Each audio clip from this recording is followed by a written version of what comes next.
What up, YouTube? It's your boy Dan again. Part 2 to the video I dropped earlier about Luke Walton trying to tank. I just wanted to elaborate a little bit more. I wasn't satisfied with the video I dropped earlier. I want to say that Brandon Ingram, to me, has solidified himself as the next big thing for the Lakers, next to D'Angelo.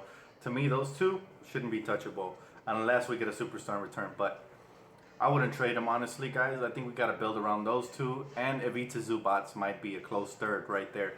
But I think they solidified themselves. I think they showed us enough flashes, enough consistency, especially in the second half after we traded Lou Williams, that we should believe in them. You know, even through their bad nights and everything, we should believe in these two young guys. Tonight, Brandon Ingram, first quarter, dominated. He had Kawhi Leonard, one of the best defenders on him. He was still able to create and get his shot off easily over him. Ever since he mentioned how he realizes that he's basically 7 feet tall with his wingspan and how to use that length, I knew the kid had arrived when he said that, because this kid, he just has all the tools to be an NBA superstar, guys. He has that, and I know it's a word I don't like to throw around very often, but he does have the tools. He can be very special. Brandon Ingram has a length. I mean, he's basically 7'3" after that wingspan. And there's rumors that he continues to grow. The kid is only 19. So Brandon Ingram, to me, is starting to look like what they projected him to be coming out of the draft. They projected him to be Kevin Durant esque, and that's what he's looking like the more he develops. Another thing I've noticed, I don't know if you guys noticed or not, but go back and look at the highlights. He added some muscle mass. He's been adding it. He added some definition to his arms. He doesn't look as bony. He doesn't look like me, bony. He looks, you know, he has some muscle mass in there. He's starting to get the little curves around his shoulders. He's starting to get he's starting to get the definition in there. And I think this kid will be looking pretty decently come the summer league. And I expect him to play him and Ivica Zubac. And if we keep our pick with whatever pick or picks that we end up drafting from the NBA draft. This is a deep draft. That's why a lot of people are upset that we won tonight, and I understand their pain. I get it. You guys want us to tank, and we want to tank too, right? We want to tank because to a lot of people these are meaningless victories, but these victories mean something, especially when you can dissect the way a player like Tyler Ennis played tonight. Tyler was amazing. I mean, he outplayed in the first quarter. I believe he outplayed Tony Parker. And that's saying a lot, because even though Tony Parker's on a downward spiral in his career, he's on the way out of the NBA. He's still a decent point guard in the NBA. And Tyler Ennis, he's a young, up and coming 22-year-old. I believe that he is our backup next season. I think he should be that unless we get a better player from the draft. But I think him and Clarkson off the bench would be nice. And I really like Thomas Robinson. I hope we re-sign him because he's a horse. He's always working. He's always working hard. Him and Tariq Black could be a nice tandem off the bench for us. I think Larry Nance should start next season, and I think Julius Randle either gets traded or gets moved to the bench.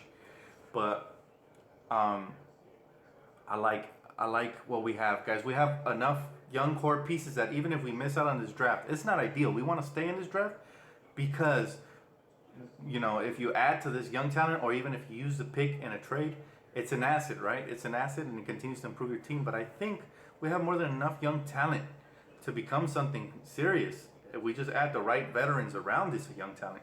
Because obviously, Lil Deng and Mozgov were not the right talent to add around these young players. They're not even getting playing time. That's how horrible they stunk up the season, right? It's unfortunate because Lil Deng was a great player when he was with the Chicago Bulls, and he was decent with Miami. But that's one thing. Mitch Kupchak and Jim, they got players that were out of their prime already, like Steve Nash. That was a horrible trade, and it looked good when it first happened because of Steve Nash's two-time MVP and his track record and the ability he had previous to us trading for him to overcome injury and play through it, right?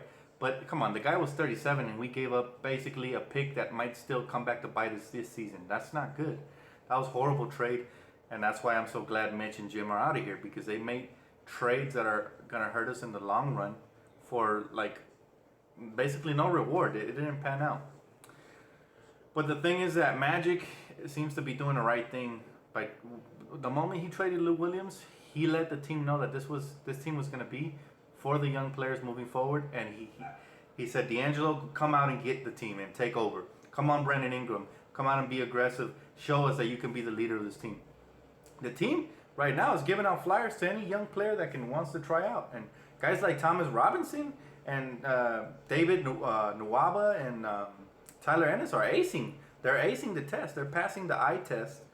That way, next season we can offer them at least like a $3 to $5 million contract, and they can come back and be decent role players for us. That's what we needed. To get an identity, you need good role players. We had guys that I didn't like that Mitch and Jim drafted, like Brian Kelly, that were pretty much just wasting roster space. Same thing with Robert Sacre, who we didn't want to drop to pick up Hassan Whiteside when he came to work out for us. So these are all mistakes that are still biting us, and luckily we have a good GM and players operation manager taking over, and Magic and Rob Pelinka, that seem to have their head on right, and they're bringing in the players. They're plugging in the pieces that can help us become a playoff team little by little. We've already seen us toughen up. We've played teams hard. We played the Cavs hard. We played the Spurs tonight hard. We've played good teams. We're kind of reverting to being that team that went 10-10 in the beginning of the season. But even better, because now we have players like Corey Brewer, who we desperately needed before the trade deadline. We needed a wing defender, and we got one. We needed a guard defender out on the perimeter like David Nwaba, and Magic went out and got one. We needed a guy, a workhorse like Thomas Robinson. You know, we already had Larry Nance, but he was injured. And we needed guys like Thomas Robinson to step up, and they have. And they've been rewarded with more minutes. A lot of that due to injury, but some of that's because they're earning it, right?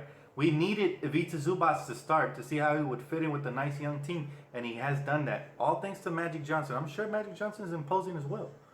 I think tonight's tanking effort had a lot to do with Magic, because, you know, Magic is an emotional dude, and based on his tweets and stuff, you can go back and see that he is emotional to the point where he can have a knee-jerk reaction, right? And that's what I think tonight was. Tonight was like, oh, well, we're facing the Spurs, and they might rest some players, so let's rest D'Angelo, and let's just say it was an injury. If something's bothering him, we'll just pin it on that.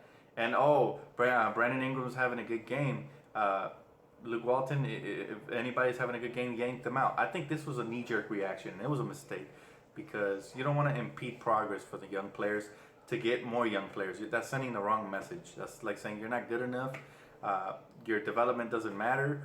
Let's just focus on getting other players to potentially even replace you because you weren't good enough. You want to install confidence in young players, like saying the right thing to say is tank or no tank. We hope to keep our pick, but our priority are the players that are currently on the team, their development and them stepping up to the next level. That'll install confidence in your young players to play hard for you, to actually run through a wall for you, like they were saying in the beginning of the season. But I'm proud, man. These kids have really grown. They've developed a sense of a consistency, which I didn't think was going to happen this season based on what we saw all during the first half. Russell couldn't put together two 15-point games in a row, you know, and all of a sudden after the All-Star break, he averaged over 20 points a game, and he's been pretty consistent for us. Same thing with Brandon. Brandon couldn't throw the ball in the hoop if it was the size of the pool or something. He couldn't really convert. I felt like he was weaker. Mentally, he wasn't attacking as much. I felt like he was afraid of contact. Magic came in here, and I saw a backstage Lakers episode where Magic was telling him, don't be afraid of the contact, attack the rim. And you can see these kids are really respecting Magic Johnson because he's a great player. They may be even taking advice from Kobe behind the scenes, and they're coming in, putting in the work, and they're improving in the areas where they're supposed to improve. Brandon Ingram's free throws look great the last couple of games. If he continues to improve there, you can see he easily can be a 20-plus point per game scorer. So they're improving in all the little areas, and I'm really proud of them. The biggest growth this season has to be D'Angelo Russell, followed by, I think, the most improved player from the beginning of the season to where we are now, Brandon Ingram, because he went from looking like, I won't say a bust because I'm patient with kids. I never mention that name or label one of our young players bust to like year number 4 or 5. That's when you can really tell who's a bust, because there's late bloomers. Look at the history of the NBA. There's always been late bloomers. But Brandon Ingram went from a player that looked scared to attack, that looked tentative, that didn't want to shoot, to a player that now is realizing he's athletic. He's longer than your average small forward. And he's like basically a power forward in a small forward's body and speed. and he's realizing this, and he's finding his stroke and everything, rhythm and everything. When it all comes together, it's going to be a beautiful thing. It's going to be worth every night us Laker fans have suffered. I know there's a rainbow at the end of the tunnel, guys.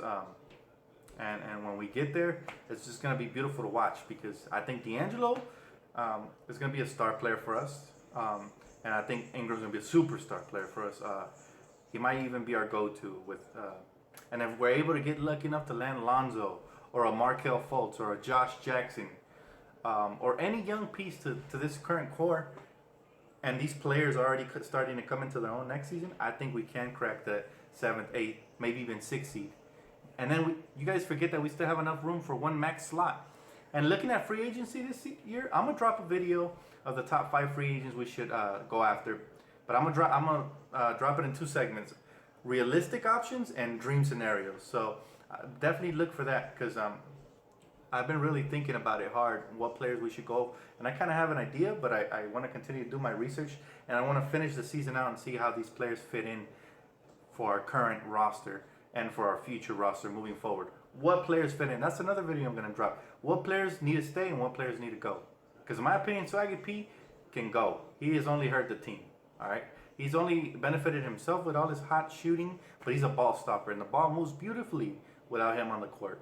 But that's just my opinion, guys. I definitely look forward to content this summer. Even when the season ends, I'm going to keep dropping content for you guys. I'm going to keep it active. Leave a comment, like, subscribe. It's your boy, Dan, a Laker fan. I'll catch you guys on Friday, like I said. Peace out.